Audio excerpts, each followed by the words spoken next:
살아계신 하나님 아버지, 주님의 은혜를 감사합니다. 오늘도 저희들에게 이 수요일을 허락하여 주셔서 바쁜 모든 일들을 다 마무리하고 허겁지겁 주님의 전에 달려와서 이렇게 하나님 앞에 예배하며 말씀 가운데 나아갈 수 있는 그러한 시간들을 허락하여 주심을 감사드립니다. 오늘도 우리 사랑하는 귀한 성도님들 한 분 한 분을 위로하여 주시옵시고, 하나님의 말씀에 대한 그 기대감을 가지고 주님 앞에 나왔사오니 하나님 꼭 필요한 말씀을 저희들에게 들려주시고 그 말씀 따라 순종하며 살아가는 우리의 삶이 될 수 있도록 인도하여 주시옵소서. 오늘도 이런저런 기도의 제목을 주님 들고 나왔습니다.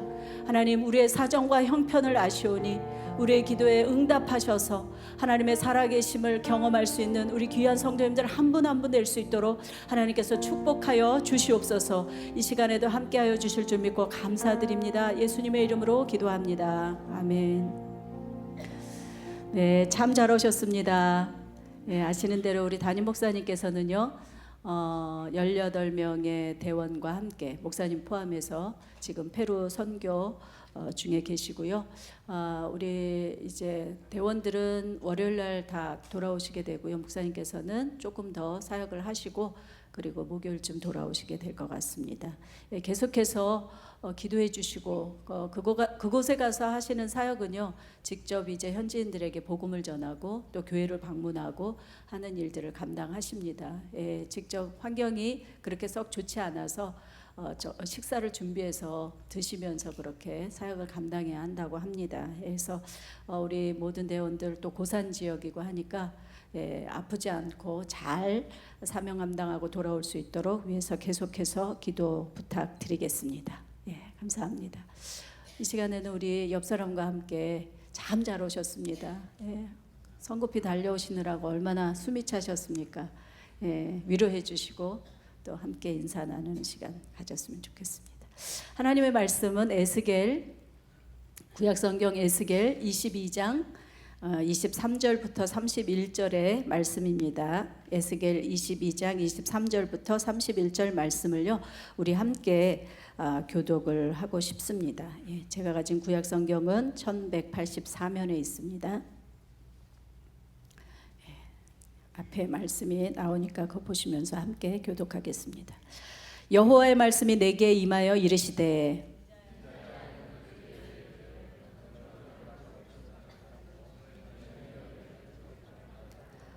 그 가운데에서 선지자들의 반역함이 오는 사자가 음식물을 움킨 같았도다. 그들이 사람의 영혼을 삼켰으며 재산과 보물을 탈취하여 과부를 그 가운데서 많게 하였으며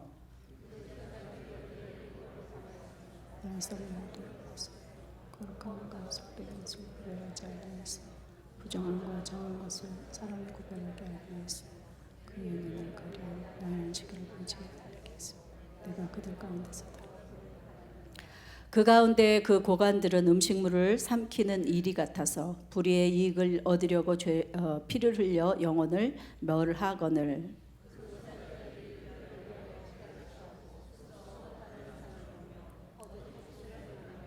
여호와여, 이 땅을 포악하고 이 땅 백성은 포악하고 강탈을 일삼고 가난하고 궁핍한 자를 압제하고 나그네를 부당하게 학대하였으므로 이 땅을 위하여 성을 쌓으며 성 무너진 데를 막아서서 나로 하여금 멸하지 못하게 할 사람을 내가 그 가운데서 찾다가 찾지 못하였으므로 내가 내 분노를 그들 위에 쏟으며 내 진노의 불로 멸하며 그들 행위대로 그들 머리에 보응하였느니라. 주 여호와의 말씀이니라. 아멘. 우리 30절 말씀을 다시 한번 함께 읽어보겠습니다. 시작. 이 땅을 위하여 성을 쌓으며 성 무너진 데를 막아서서 나로 하여금 멸하지 못하게 할 사람을 내가 그 가운데서 찾다가 찾지 못하였으므로. 오늘 저는 주님이 찾으시는 사람이라는 제목으로 본문 말씀을 함께 나누고 싶습니다. 네덜란드 아시죠? 네덜란드. 네덜란드는 국토 25%가요 해수면보다 낮은 그런 지역이라고 합니다. 그래서 이 네덜란드라는 말 자체도요, 낮은 땅이라고 하는 그런 이름이 붙어 있습니다. 그래서 바다보다 지대가 낮기 때문에 네덜란드는 주로 이렇게 뚝을 많이, 그러니까 제방이라고 하죠. 그 뚝을 많이 쌓아 놓았는데 이런 지형적인 특성 때문에 네덜란드에는 아주 감동 깊은 이 일화가 있는 거 아시죠? 예, 우리가 잘 아는 나라를 구한 소년 한스라는 그러한 그 이야기가 있습니다. 근데 사실 이 이야기는요, 알고 봤더니 실제 이야기가 아니라 그래요. 원래는 미국의 동화 작가가 동화로 쓴 것인데 이 동화가 너무 감동이 돼서 네덜란드에서 실제처럼 그 수도인 암스테르담 서쪽 바다 쪽에 어떤 그 도시에 바로 동상을 세워놓고 기념했다 하는 그러한 이야기가 있습니다. 이 내용은 다 아시잖아요. 한스라는 소년이 어머니의 심부름으로 이웃마을에 갔다가 돌아오는 길에 바다를 막아놓았던 그 뚝에서 물이 조금씩 새어나오는 것을 발견하고 뭐 사람을 찾았지만 그 시간에 사람이 없어서 자신의 옷을 벗어서 둘둘 말아서 이제 그 뚝을 밤새도록 막고 있었다. 그러다가 막다가 이제 저체온증으로 죽었다. 아니면 새벽같이 일하던 농부가 발견돼서 또 이것을 기념하기 위해서 동상을 세웠다. 이런 이야기 다 아마 알고 계실 것입니다. 근데 이 이야기가 허구이든 사실이든 간에 제가 이 일화를 소개해 드리는 이유는 바로 오늘 본문이요.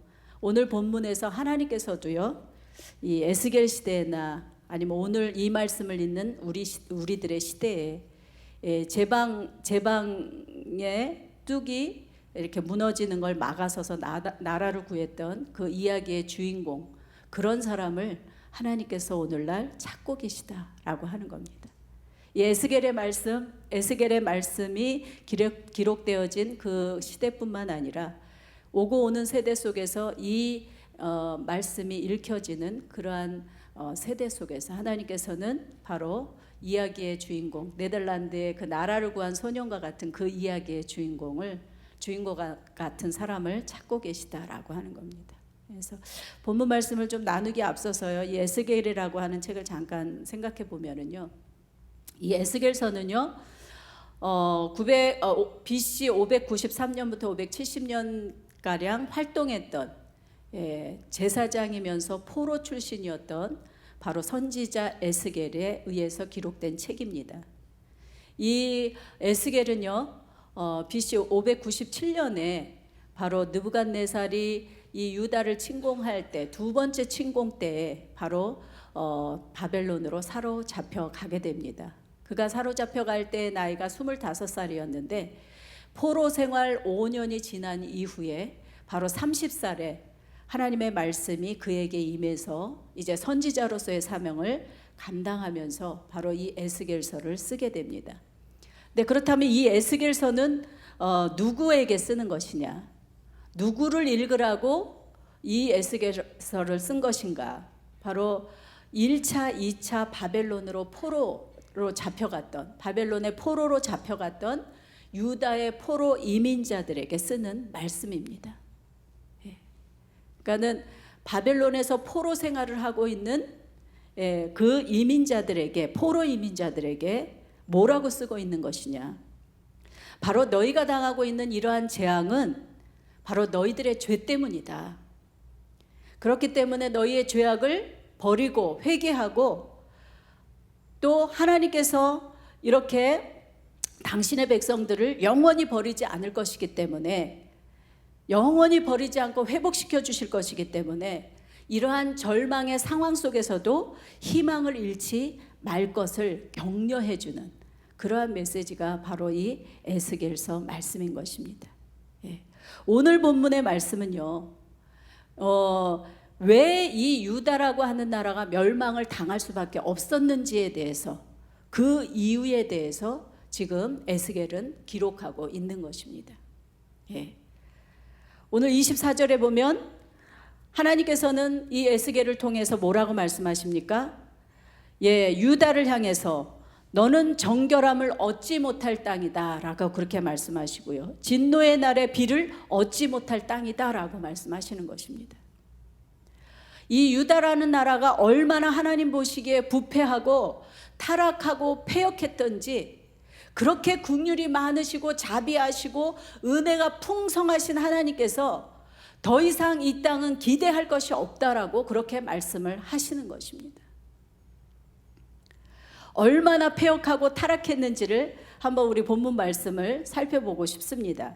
25절, 28절의 그 시작을 보면은요, 그 인물 직분자가 나오는데요. 25절에 보면 뭐라고 말씀합니까? 등장하는 사람이 누구죠? 선지자. 그 다음에 또 28절에도 그 선지자들이. 자, 그 다음에 26절에는 누가 나옵니까? 26절 보세요. 누가 나온다고요? 제사장. 26절엔 제사장이 나오죠. 제사장의 그 잘못된 것들에 대해서 쭉 기록하고 있고요. 그 다음에 27절에는 누가 나옵니까? 그 가운데서 그 고관들은 뭐예요? 지도자들이죠.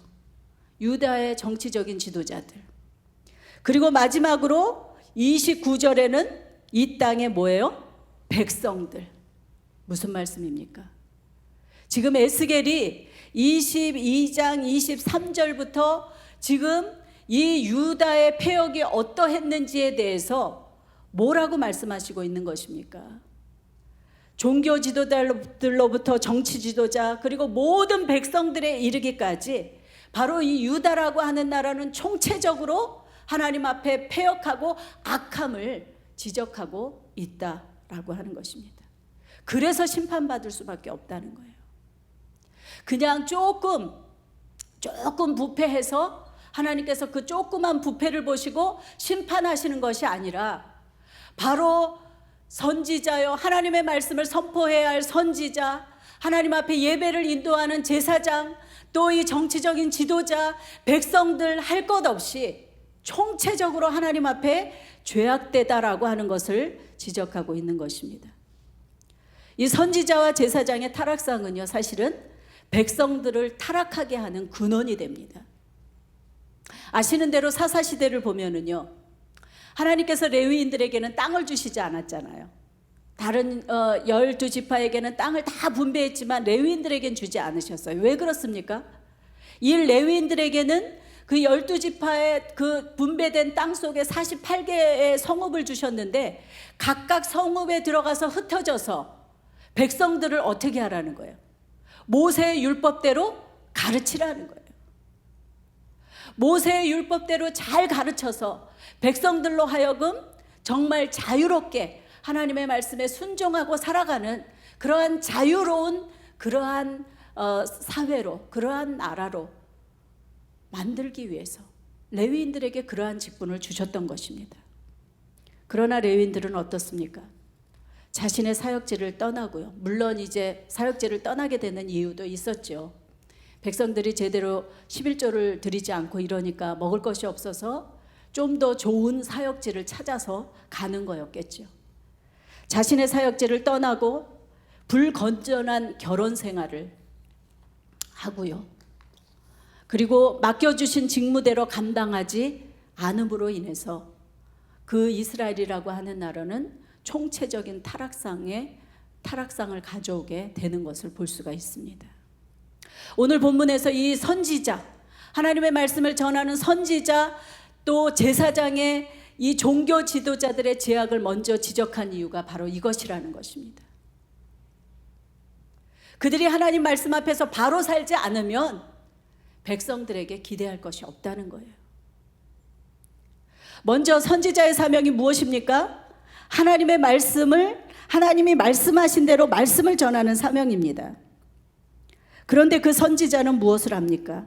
25절에 그 가운데서 선지자들의 반역함이 우는 사자가 음식물을 움킨 같았도다. 그들이 사람의 영혼을 삼켰으며 재산과 보물을 탈취하며 과부를 그 가운데서 많게 하였으며 28절에 그 선지자들이 그를 위하여 회를 치라고 스스로 허탄한 이상을 보며 거짓 복수를 행하며 여호와가 말하지 아니하였어도 주 여호와께서 이같이 말씀하였느니라 하면서 거짓된 복음을 전했던 것을 볼 수가 있습니다. 하나님이 말씀을 전하라는 말씀은 전하지 아니하고 말씀하지도 아니한 그러한 말씀을 전했다는 것이죠. 아시는 대로 예레미야는요, 하나님의 복음의 말씀을 전하다가 무수히 고난을 당하게 되는 것을 볼 수 있지 않습니까? 예레미야가 전한 복음이 무엇입니까? 예, 바벨론에게 항복하라는 거예요. 사실은 복음이 아니죠. 하나님의 메시지. 바벨론에게 항복하라는 거예요. 이미 기름가마가 북쪽에서부터 유다를 향하여서 기울어져 있기 때문에 하나님께서 이미 이 유다를 심판하시기로 작정하셨기 때문에 속히 하나님 앞에 항복하고 바벨론에게 항복하라고 그렇게 말씀을 전하잖아요. 유다의 정치 지도자들은 어떻습니까? 이런 매국노 같으니라고 그러면서 핍박을 하고, 예, 다른 선지자들은 뭐 하죠 그때? 아니다, 평안하다, 평안하다. 예, 백성들을 안심시키는 그러한 모습을 볼 수가 있습니다. 선지자가 하나님께서 주신 그 말씀, 선지자가 들려주셨던 그 말씀을 증거하지 아니하고 오히려 사람의 마음을 기쁘게 하는 그러한 말씀을 전하는 그러한 타락한 그들의 모습을 지금 지적하고 있는 것을 볼 수가 있고요. 제사장은 어떻습니까? 제사장은, 네, 우리 26절의 제사장, 그 제사장들은 내 율법을 범하였으며 나의 성물을 더럽혔으며 거룩한가 속된 것을 구별하지 아니하였으며 부정한 것과 정한 것을 사람이 하게 하지 아니하였으며 그의 눈을 가리어 나의 안식일을 보지 아니하였으며 내가 그들 가운데서 더럽힘을 받았느니라. 제사장의 역할이 무엇입니까? 바로 하나님 앞에 우리 백성들의 죄악을 사하시도록 그렇게 하나님 앞에 예배드리고 또 하나님이 전해주시는 그 말씀을 또 들려주고, 또 주의를 잘 지키고 뭐 이런 사명이 아니겠습니까? 그런데 이 제사장이 하는 일이라고는 율법을 어기고요, 교회를 세속화시키고요, 예배도 제대로 드리지 않고 예배 드리지 아니하는 그러한 백성들을 향해서 아무런 간섭도 하지 아니하고,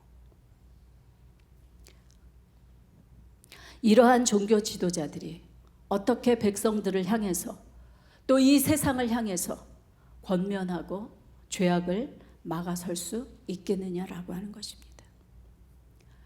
종교 지도자들이 이런데 정치 지도자들은 말할 것도 없죠.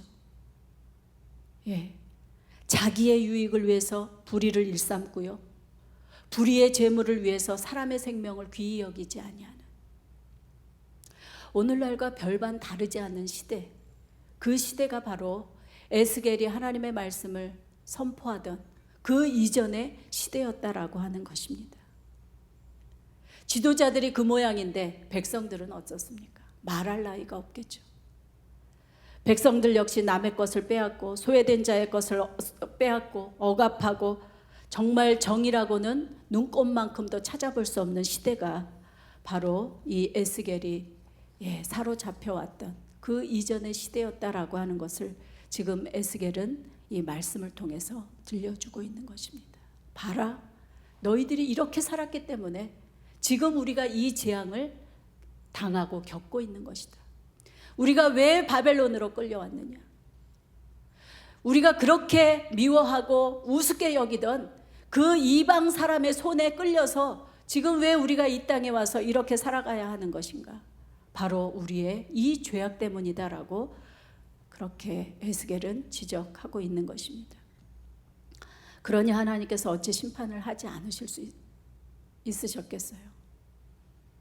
심판하실 수밖에 없는 그러한 상황이었던 것입니다. 얼마 전에 우리가 열왕기의 말씀을 쭉 같이 생명의 삶으로 나누었는데, 그때 저는 굉장히 은혜 받았던 그 왕 한 분이 있어요. 그 사람이 누구냐면 요시아입니다. 요시아는 그의 할아버지 므낫세와는 다르게 정말 하나님 앞에 정직하게 행하고 다윗의 길로 행하고 또 뭘 하느냐면요, 기특하게도 하나님의 무너진 그 성전을 수축하는 일을 해요. 그리고 하나님의 성전에서 발견된 율법책을 통해서 그걸 보고 하나님 앞에 회개하고, 그리고 나서 그 유다라고 하는 나라에 아주 전격적인 종교 개혁을 단행하게 되는 것을 볼 수가 있습니다. 그런데 이 요시아가 이렇게 하나님 앞에서 정직하게 행하고 성전을 회복하고 믿음을 회복하고 종교개혁을 하고 나라를 깨끗하게 했음에도 불구하고 그 시대 하나님은 그 유다를 심판하시겠다고 말씀하시는 그러한 대목이 나옵니다. 요시야라고 하는 한 사람이 그렇게 하나님 앞에 신실하게 열심히 애를 쓰고 그렇게 믿음으로 살았음에도 불구하고 그 유다라고 하는 나라는요, 요시야 이후에 끝없는 그 죄악으로 치달아가면서 결국은 멸망하고 말게 된다는 것입니다. 유다의 심판은 아주 자명한 일이었습니다. 이러한 죄악이 있는데 하나님이 어찌 심판하시지 않을 수 있겠냐는 것입니다.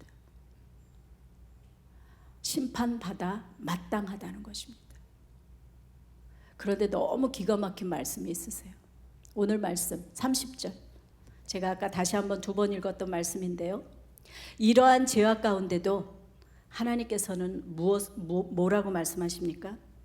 이 땅을 위하여 성을 쌓으며 성 무너진 데를 막아서서 나로 하여금 멸하지 못하게 할 사람을 그 가운데서 어떻게 하셨다고요? 찾았어요. 그냥 한 번 찾은 게 아니라 찾다가 또 찾다가 찾고 또 찾으셨다고 그렇게 말씀하고 있는 것입니다. 심판받아 마땅할 그 땅을 위해서 하나님의 심판을 막아설 자를 하나님은 찾으셨다라고 그렇게 우리에게 말씀해 주시는 거예요.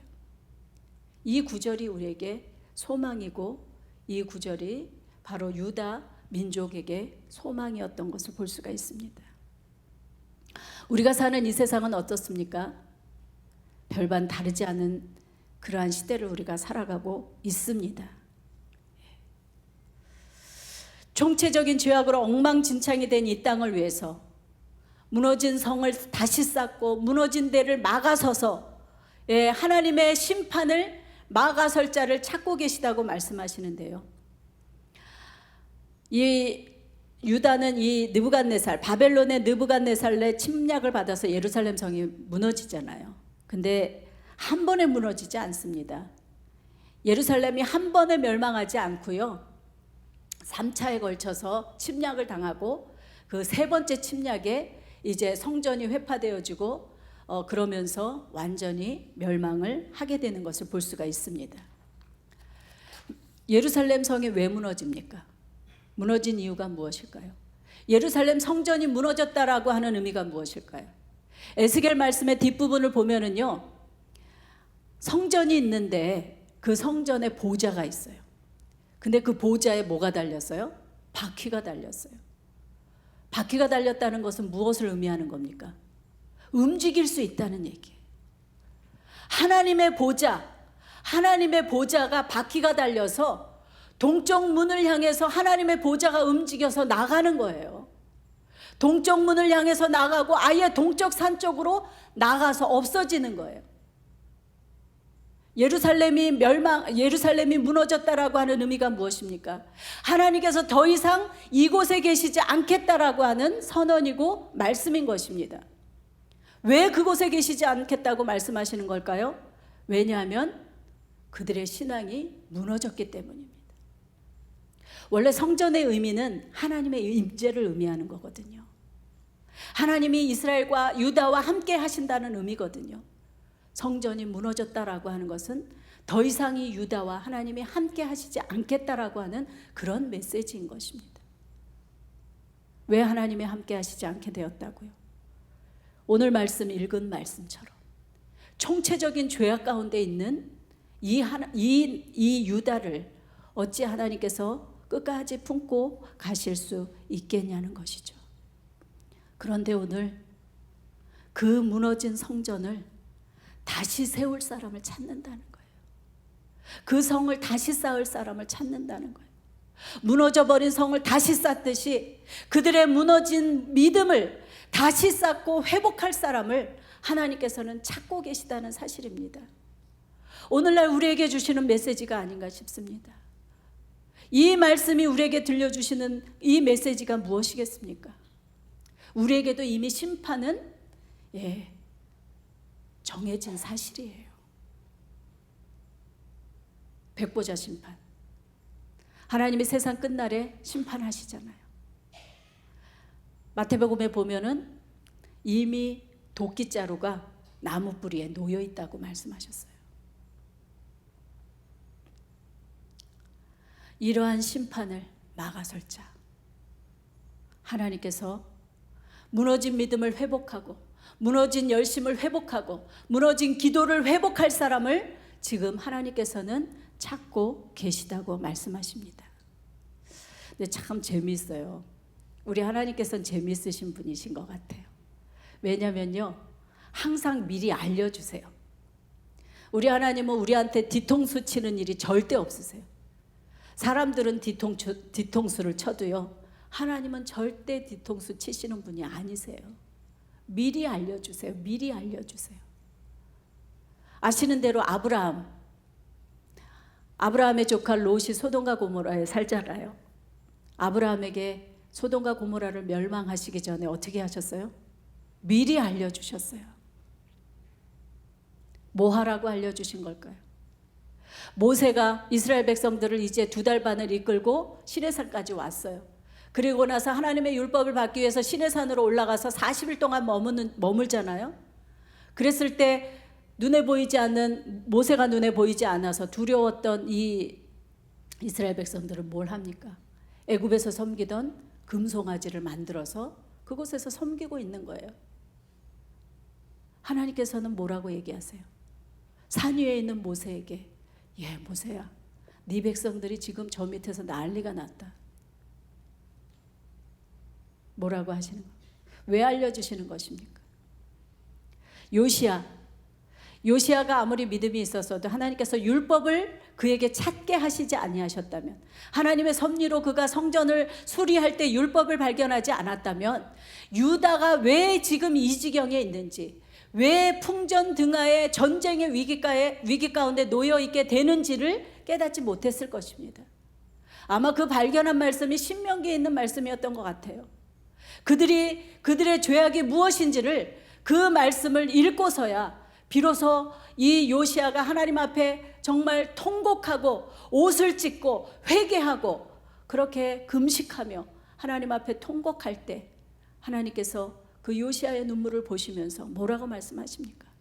므낫세의 죄악 때문에 유다를 멸망시킬 수밖에 없지만 요시야, 너 때문에 네가 살아있는 동안에는 결단코 그 멸망, 그 심판을 보지 않을 것이다 라고 하는 약속의 말씀을 들려주시고 있는 것을 볼 수가 있지 않습니까? 하나님께서 우리에게 그냥 항상 미리 알려주시는 거예요. 이 많은 선지서를 통해서 북쪽 이스라엘이 멸망하고 유다가 멸망했다라고 하는 이 사실을 우리에게 기록해서 들려주심으로 인해서 우리에게 경고하시는 거예요. 너희에게도 반드시 심판이 있다는 겁니다. 우리가 사는 이 세상 영원할 것 같습니까? 그렇지 않잖아요. 정말 위풍당당하던 로마도 순식간에 무너져 버리고 맙니다. 역사 속에 사라졌던 많은 나라들이 있습니다. 우리가 미국 이 땅, 강대국인 미국 이 땅에 산다고 해서 이 땅이 영원하리라고 생각하는 것은 착각인 것입니다. 하나님의 심판에 의해서 우리가 살아가는 이 땅도 언제 하나님께서 거두실지 그거는 모른다는 얘기죠. 하나님께서 이렇게 미리 알려주시고 들려주시는 이유가 무엇입니까? 중보하라는 거예요. 경고의 말씀인 것입니다. 기도하라고 말씀하시는 것입니다. 아주 멸망하기 전에 회복하라고 말씀해 주시는 것입니다. 작은 것 하나가요, 결국은 큰 것까지 내주게 돼요. 오늘 아침 뉴스, 이제 아이를 학교 보내기 전에 아침 TV를 틀어놓고 뉴스를 잘 알아듣지는 못하지만 보니까 공립학교에서 막 그림, 예수님의 초상 그림 내려놓은 것 때문에, 그러니까 공립학교에서는 기도도 없애고 성경도 없애고 그 다음에 이제는 예수님 초상화 걸려놓은 그것까지도 내리라고 그래가지고 그것 가지고 디베이트하는 그런 내용을 아침에 보았습니다. 이 시대가 우리가 그냥 이렇게 평안하게 살기 때문에 이 시대가 그냥 평안한 그러한 시대가 아니라는 사실이죠. 한 가지를 내어주었더니 다른 것들이 다 이제 사단은 점점 더 우리를 조여오고 있는 것을 볼 수가 있습니다. 요시야 시대가 어떤 시대인지 아십니까? 얼마나 패역하던 시대였냐면요, 열왕기하 23장 7절 말씀에 보면 여호와의 성전 가운데 남창의 집이 있었다는 거예요. 너무 기가 막히지 않습니까? 그 구절을 읽어보셨습니까? 그 구절을 읽으면서 그냥 넘어가시지는 않으셨습니까? 요시야 시대에 여호와의 성전 가운데 남창의 집이 있었다는 거예요. 그게 무슨 말씀입니까? 하나님의 제사장들이 하나님 앞에 예배해야 할 그 성전 중앙에 남창의 집이 있었다는 거예요. 얼마나 이 종교 지도자들이 패역하고 회개한 일을 행하고 있었는지를 말씀해 주는 그러한 내용입니다. 어떻게 성전에서 그런 일이 있을 수 있습니까? 그런데 있었다는 사실이죠. 오늘날 그런 시대와 요시야 시대나 오늘날 시대나 동일한 시대가 아닌가 싶습니다. 왜냐하면 하나님의 이 강단에서 동성애자 목사가 하나님의 말씀을 전하는 그런 시대가 오늘날 시대인 것입니다. 그래서 하나님께서는 우리에게 미리 알려주십니다. 그리고 하나님의 말씀에 귀 기울이는 자를 지금 찾고 계시다는 것입니다.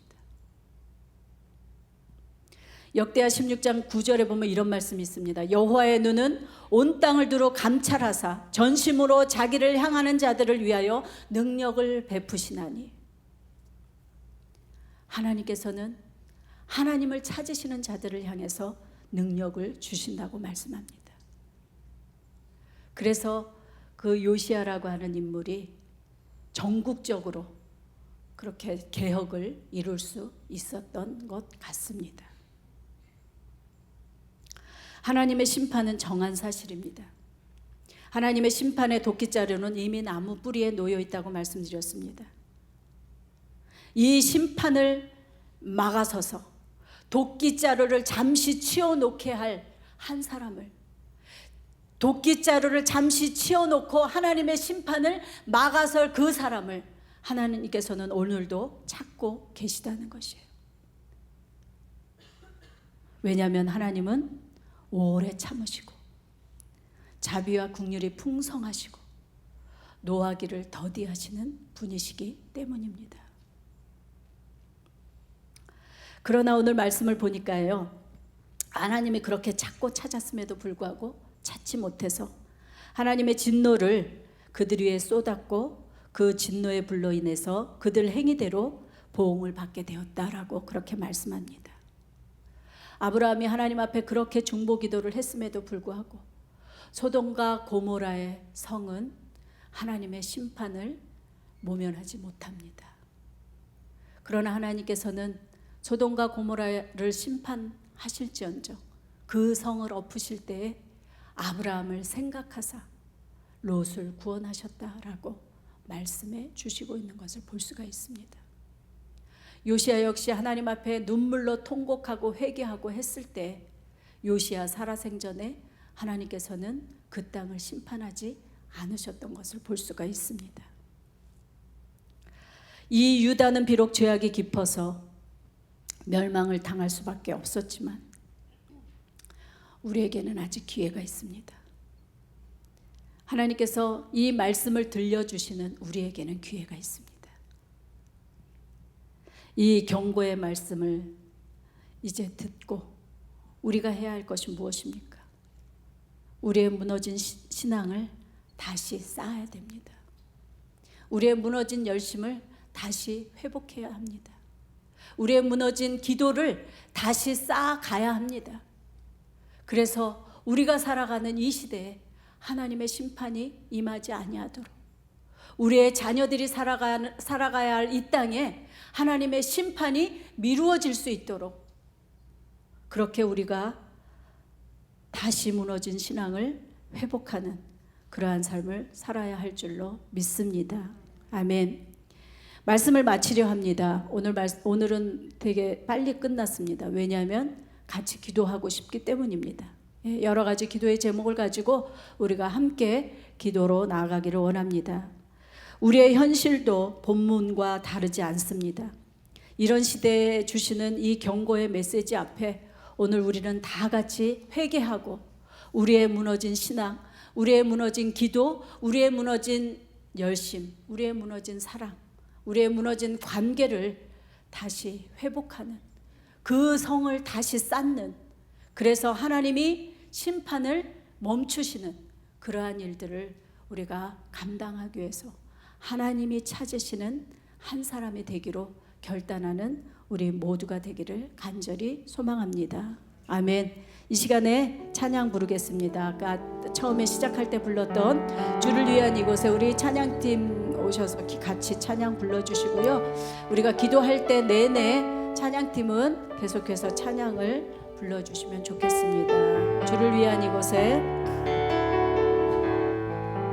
기도하는 마음으로 하나님, 내가 하나님이 찾으시는 한 사람이 되게 해 주시옵소서.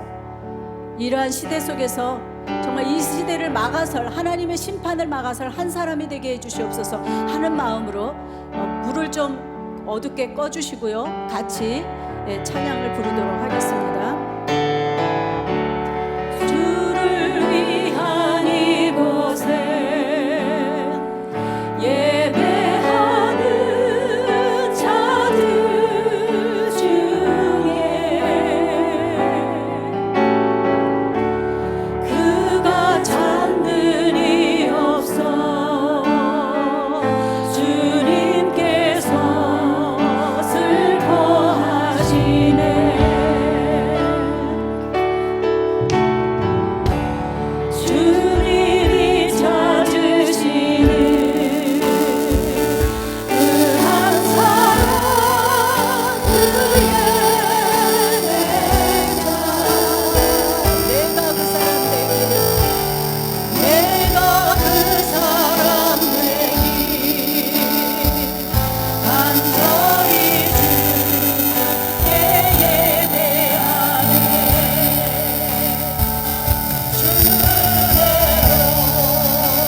하나님, 우리의 무너진 관계, 무너진 신앙을 회복시켜 주시옵소서.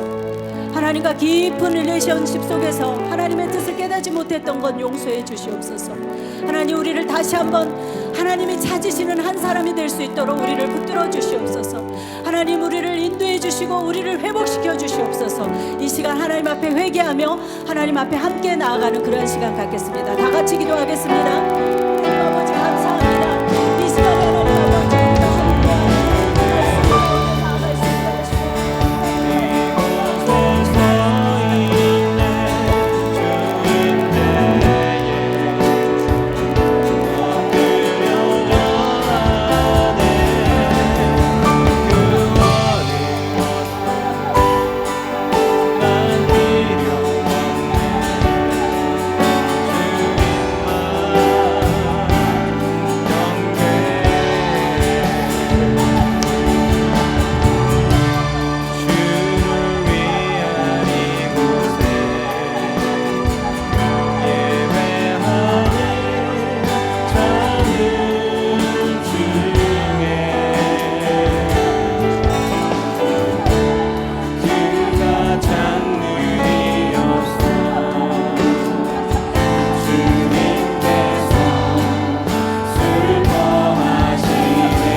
기도하고 싶습니다. 하나님, 우리의 무너진 신앙을 회복시켜 주시옵소서. 우리의 무너진 기도를 회복시켜 주시옵소서. 우리의 무너진 관계를 회복시켜 주시옵소서. 우리의 무너진 경제 하나님 회복시켜 주시옵소서. 정말 우리가 회복해야 될 많은 문제가 있을 줄 압니다. 하나님, 우리를 회복시켜 주시옵소서. 이 시간에 다시 한번 하나님 앞에 통성으로 부르짖고 기도하는 이 시간 되기를 소망합니다. 다 같이 기도하겠습니다. 우리의 무너진 신앙을 회복시켜 주시옵소서. 하나님, 우리의 무너진 신앙을 회복시켜 주시옵소서. 우리의 무너진 기도를 회복시켜 주시옵소서. 우리의 가정을 회복시켜 주시옵소서. 우리의 관계를 회복시켜 주시옵소서. 하나님, 우리의 경제 문제를 회복시켜 주시옵소서. 얼마나 많은 회복해야 할 문제들이 있습니까? 하나님, 회복시켜 주시기를 원하고 기도합니다. 우리 아버지 하나님, 회복시켜 주시기를 원합니다. 사랑의 마음을 회복시켜 주시옵소서. 그래서 정말 하나님의 원하시는 하나님의 찾으시는 한 사람입니다. 아버지, 우리를 여기시고 불쌍히 여겨주시기를 원합니다. 사랑하는 주님의 회복시켜 주시옵소서. 우리 사랑하는 아버지 하나님, 회복시켜 주시옵소서. 이로 물러같이 주는 것들을 회복시켜 주시옵소서. 하나님의 온전한 말씀으로 회복시켜 주시옵소서. 하나님이 원하시는 하나님의 원하시는 우리 각자가 되게 하시고, 하나님의 원하시는 우리 아버지 하나님 각자가 되게 하시고, 회복시켜 주시옵소서. 하나님의 아버지 하나님 관계 어려움가운데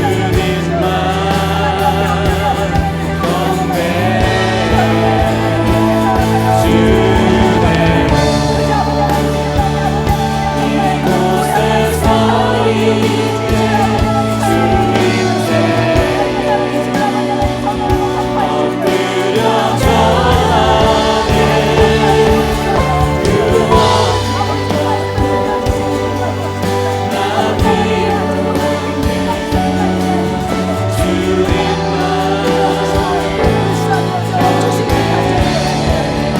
하나님 여기시고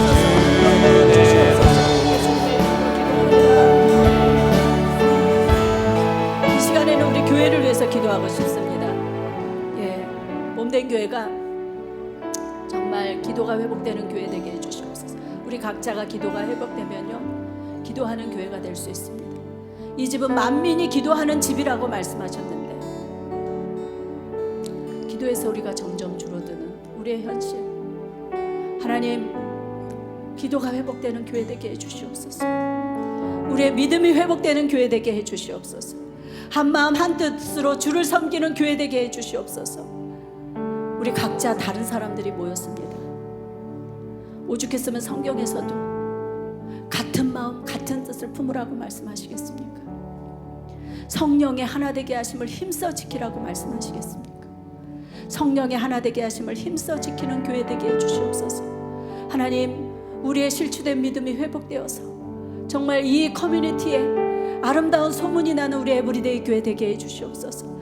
다시 한번 하나님 앞에 신실한 교회로서 하나님의 뜻을 나타내는 그러한 교회 되게 해주시옵소서. 이 몸된 교회를 위해서 이 시간에 정말 안타까운 마음으로 하나님 앞에 부르짖고 다시 한번 기도로 나아가겠습니다. 다 같이 기도하겠습니다.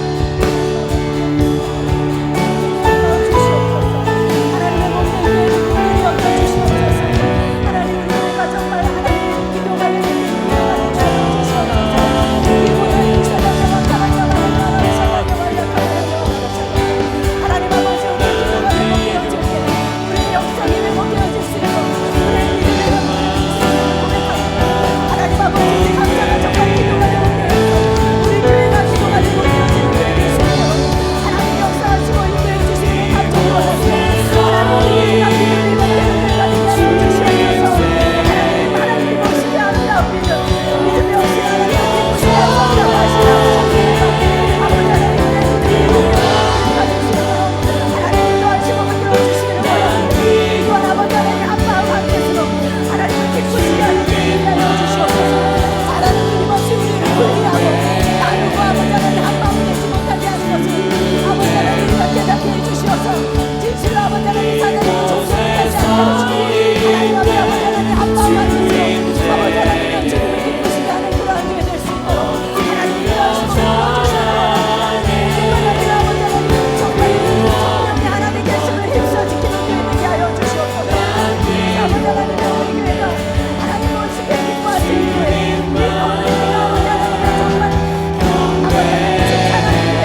시간에는요, 우리의 자녀들을 위해서 기도합시다. 우리의 자녀들이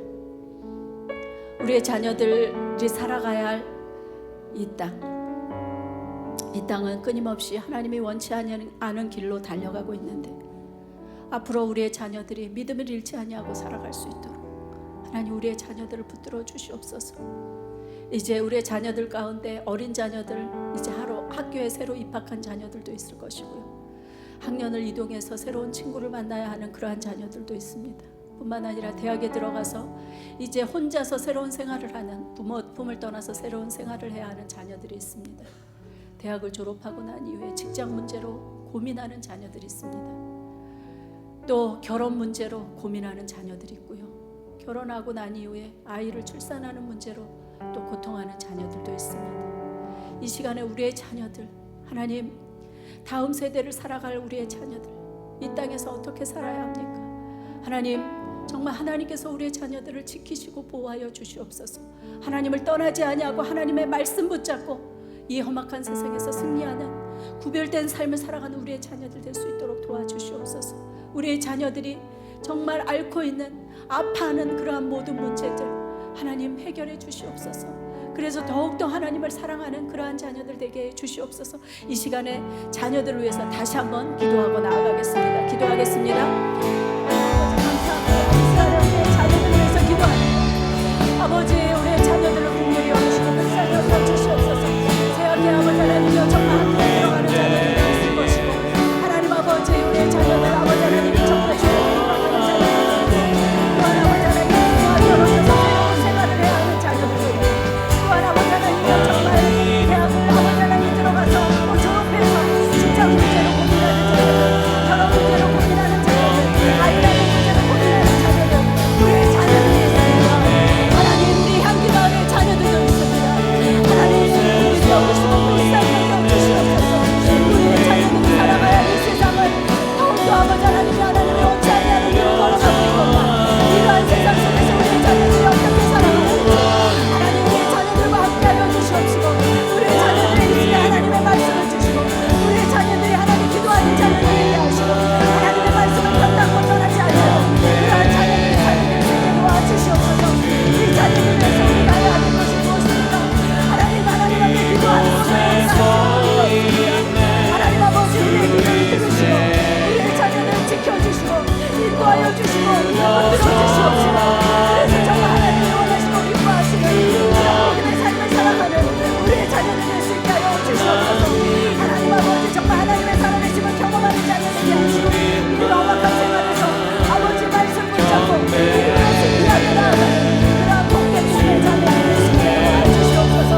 하나님 아버지, 복된 자녀들이 많이 있습니다. 수많은 자녀들을 기억하여 주시고 복되게 여겨주시고, 이어진 자녀들부터 젊은 자녀들까지 정말 하나님을 기대하고 생각하는 즐거워하는 그러한 우리의 자녀들 될 수 있도록 주여 복되게 여기시고 불쌍히 여겨주시기를 원합니다. 하나님 아버지, 우리의 자녀들 하나님께서 능력자같이 지켜주시고 붙들어주시고, 저들이 아파하고 힘들어하는 문제 하나님 아버지 주님께서 지금 해결해 주시어서 하나님의 살아계심을 더 많이 경험할 수 있도록 하나님 인도하시고 붙들어 주시옵소서. 하나님 주님 여겨주실 줄 믿습니다. 하나님 주님 여겨주실 줄 믿습니다. 감사합니다. 이 시간에는요, 우리에게 있는 각자 가지고 있는 문제 딱 한 가지, 하나님 이 문제는 꼭 주님께서 해결해 주셨으면 좋겠습니다. 하나님, 수일 내의 일을 아버지 하나님 해결해 주시옵소서. 기도하는 한 가지 제목이 있을 줄 압니다. 그 한 가지의 제목을 놓고 하나님 앞에 부르짖고 기도하는 이 시간 됐으면 좋겠습니다. 다 같이 기도하겠습니다. 하나님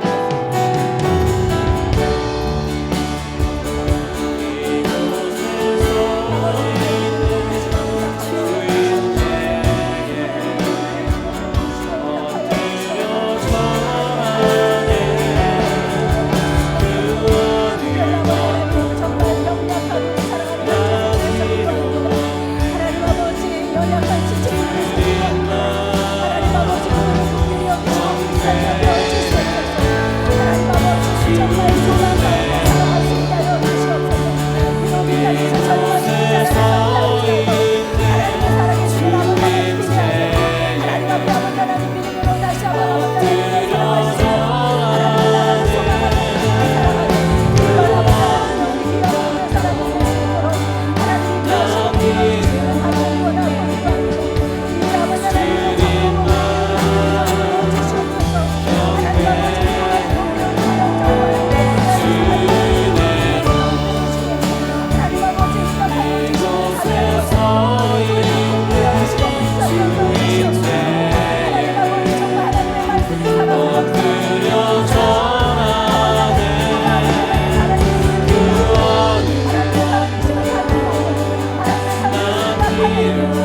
하나님 아버지, 주님의 은혜를 감사드립니다.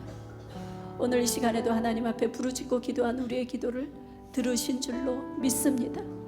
요시야가 하나님 앞에 통곡하고 그렇게 하나님 앞에 회개하고 나아갈 때 너의 기도를 들었노라, 너의 눈물을 보았노라. 하나님 그렇게 말씀하시고 그의 생애 가운데 심판을 미루어 주셨던 것처럼 하나님 오늘도 기도하는 한 사람을 주님께서 찾으시고 하나님의 심판을 막아설 자를 찾으시고 계십니다. 우리 모두가, 우리 몸된 교회가, 우리 공동체가 하나님 정말 회복하는 그러한 공동체 될 수 있게 하여 주시옵소서. 기도를 회복하고 신앙을 회복하고 사랑을 회복하고 하나님의 말씀을 회복하고 서로 하나가 되는 것을 회복하는 그러한 몸된 교회 될 수 있게 도와주시옵소서. 우리의 자녀들을 위해서 또 우리의 한 가지 정말 소원을 위해서 하나님 앞에 기도했습니다. 하나님 우리의 기도를 들으시고 하나님 응답하여 주시어서 하나님의 살아계심을 함께 고백하는, 함께 간증하는 그런 우리 모두가 될 수 있도록 축복해 주시옵소서. 모든 말씀을 예수님의 이름으로 기도합니다. 아멘. 아멘.